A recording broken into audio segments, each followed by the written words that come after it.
Guess we've got no choice, huh, sis?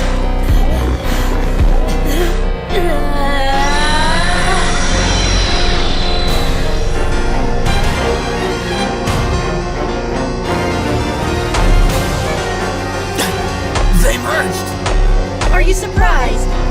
So, since we're kamin and oren, you can call us kami oren.